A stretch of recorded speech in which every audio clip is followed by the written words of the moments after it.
जय जिनेन्द्र।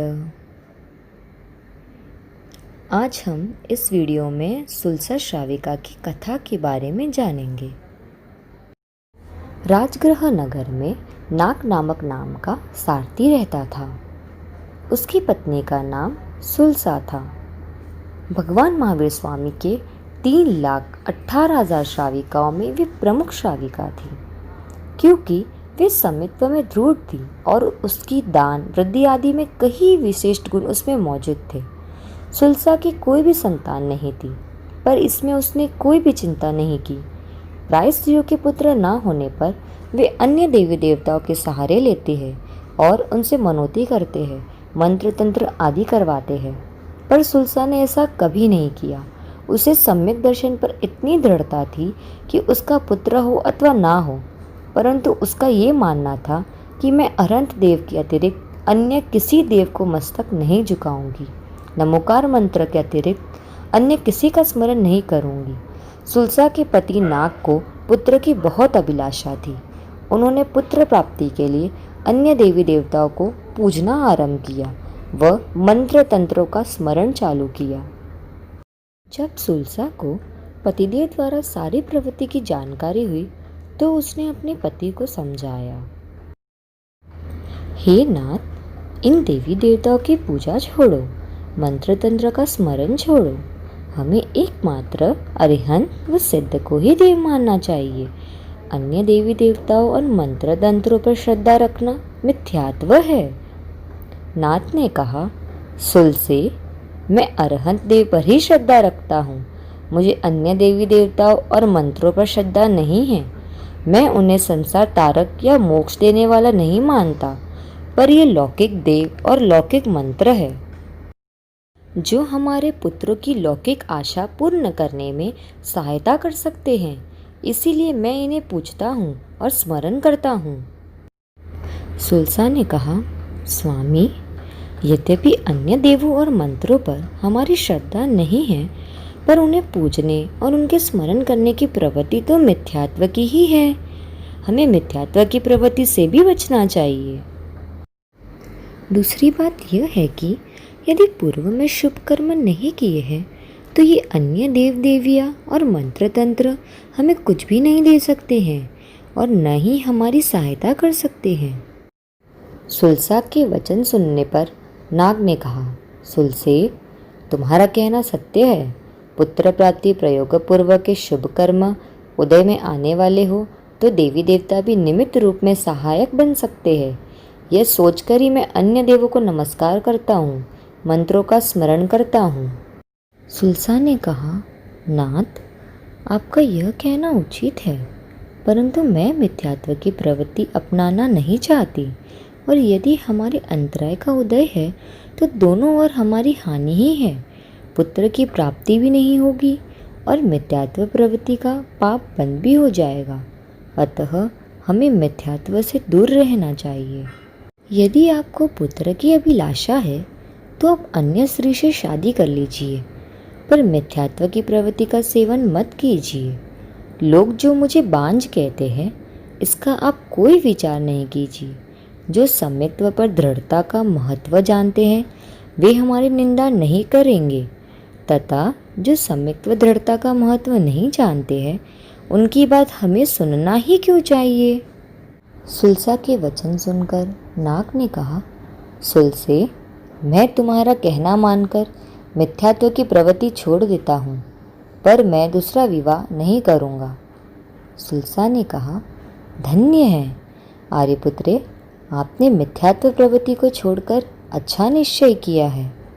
धर्म पर दृढ़ रहने से अशुभ कर्मों का क्षय होता है, जिससे अनिष्ट का विनाश होता है और इष्ट की प्राप्ति होती है। सुलसा की इस दृढ़ श्रद्धा और तत्व ज्ञान की प्रशंसा करते हुए पहले देवलोक में शक्र नामक इंद्र ने देवताओं की भरी सभा में कहा, राजगृह नगर के नाग सारथी की पत्नी सुलसा श्राविका तो धन्य है, क्योंकि वे सम्यक्त्व पर दृढ़ है। कोई देव दानव भी उसे सम्यक्त्व से डिगा नहीं सकता। उसकी अरहंत देव, निर्गुण गुरु और केवली धर्म पर श्रद्धा एवं इतनी दृढ़ता है कि वे संसार छोड़ सकती है पर मिथ्यात्व की प्रवृत्ति कभी नहीं अपना सकती। उसे कितनी भी हानि पहुँचे, कितना भी कष्ट हो, फिर भी वे अपनी श्रद्धा से नहीं डिगती। एक मिथ्यादृष्टि देव को ये बात सहन नहीं हुई और वह सुलसा की परीक्षा के लिए साधु का रूप बनाकर सुलसा के नगर पहुंचा। सुलसा ने उन्हें साधु समझकर वंदन नमस्कार किया एवं पूछा, मेरी योग्य कोई सेवा हो तो बताइए।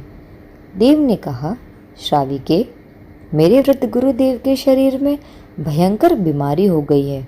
उनके उपचार के लिए वैद्य ने मुझे लक्ष्यपाक तेल बताया है, इसीलिए मुझे उस तेल की आवश्यकता है। यदि तुम्हारे घर प्रासुक लक्ष्यपाक तेल हो तो ले आना। सुलसा ने कहा, आप कृपा कीजिए, आज का दिन धन्य है। यह कहकर वह लक्ष्यपाक तेल लेने चली गई। लक्ष्यपाक तेल के उसके घर में 3 शीशियाँ थीं। वहाँ पहुंचकर जैसे एक शीशी वह उतारने लगी कि देव ने अपनी माया से उस शीशी को नीचे गिरा दिया और वे शीशी फूट गई। दूसरी और तीसरी शीशी की भी यही स्थिति हुई।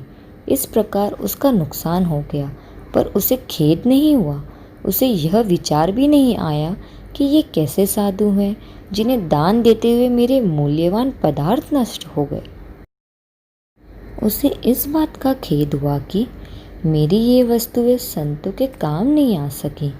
मैं अपने हाथों से दान नहीं दे सकी। संत मेरे यहाँ पधारे, परंतु उन्हें आवश्यक वस्तु भी नहीं मिल सकी।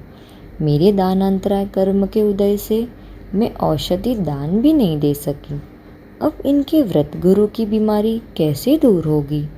वे मुनिवर कितना कष्ट पा रहे होंगे। मुझ अभागिन ने ध्यानपूर्वक शीशियाँ नहीं उतारी।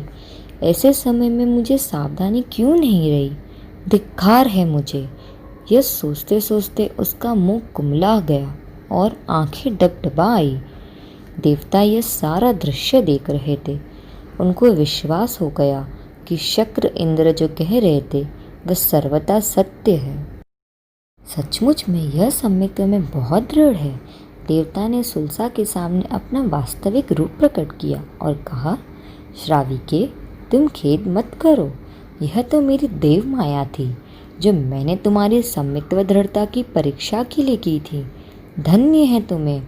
इंद्र भी तुम्हारी प्रशंसा करते हैं सुलसे। मैं प्रसन्न हुआ। मांगो जो तुम्हारी इच्छा हो, मैं उसकी पूर्ति करूँगा।